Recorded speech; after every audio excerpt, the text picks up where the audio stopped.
Braving winter storm Toby to bring you this episode of Market Foolery. Host Chris Hill and Motley Fool contributor Tim Hansen take a look at some of today's biggest market stories. Facebook, Nasdaq, FB is in dire straits this week, and it's going to take some significant and well-considered moves from management to right this ship in light of the user privacy scandal.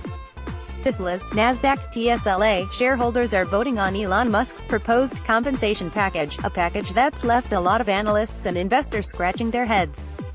For Nordstrom, NYSE, JWN, drama today, as the company finally put the kibosh on discussions with the founding family about privatization. Tune in to find out more. A full transcript follows the video. This video was recorded on March 21, 2018. Chris Hill, it's Wednesday, March 21st. Welcome to Market Foolery. I'm Chris Hill.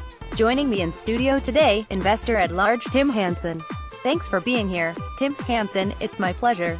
Hill, the office is technically closed. Hansen, yes. Hill, and by technically, I mean officially. Full global headquarters is officially closed, but somehow I was able to convince you to make the trek through the snow, and our man behind the glass, Taylor Harris, subbing in and helping out today. Thanks for making the trip. Hansen, yeah, it's always nice to be on the show when you either can't get anybody else or I'm the only one who lives close enough to the office to get here. Hill, you're on more often than that. Come on now, that's unfair. Even if it's Hansen, everybody is on vacation this week, so we got Tim Hansen, investor-at-large, in the studio. We got a foot of snow on the ground outside, but Tim ran in because he only lives a mile from here. Hill, is that how I make you feel? I apologize. That's terrible. Hansen, no, it's always a pleasure. Hill, well, if it makes you feel any better, I have some stories today that are right up your alley that I know you have opinions on.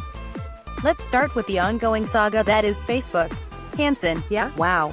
Hill, it's up a little bit today, which means it's only down about 10% this week. We were talking right before we came in the studio. The optics right now are, I think, as bad as they have ever been for Facebook, in terms of the questions they're facing and the fact that pretty much everyone, and I'm going to go ahead and include employees, if we are to believe the reports where employees, off the record, are saying, we want to hear from leadership, we want to hear from Mark Zuckerberg, we want to hear from Sheryl Sandberg, and they are nowhere to be found right now. Hansen, it's interesting, reflecting on all of this volatility at Facebook. I went back and read The Accidental Billionaires, which is the book upon which the movie The Social Network was based. One of the things that's striking about the controversy that Facebook finds itself in right now is actually what a reputational repair job they'd done over the past 3 or 4 years. Because when they came public, the stock was down and there were all sorts of questions about the ethics of the founding of Facebook and so on and so forth. Hill, which was right on the heels of the movie, too. Hansen, exactly. And I think people didn't think Mark Zuckerberg was that good of a guy. And go back a year, there he was touring Iowa, seemingly getting ready to run for president or something like that. And now, it seems like he might be back at square one, with this revelation that they played very fast and loose with data and are handling this more like damage control than a serious problem that needs to be solved. It's really troubling, what they were allowing app developers to do. It'll be interesting to find out their motivation for allowing app developers to have access to that much data. Clearly there are profit motives there, as well.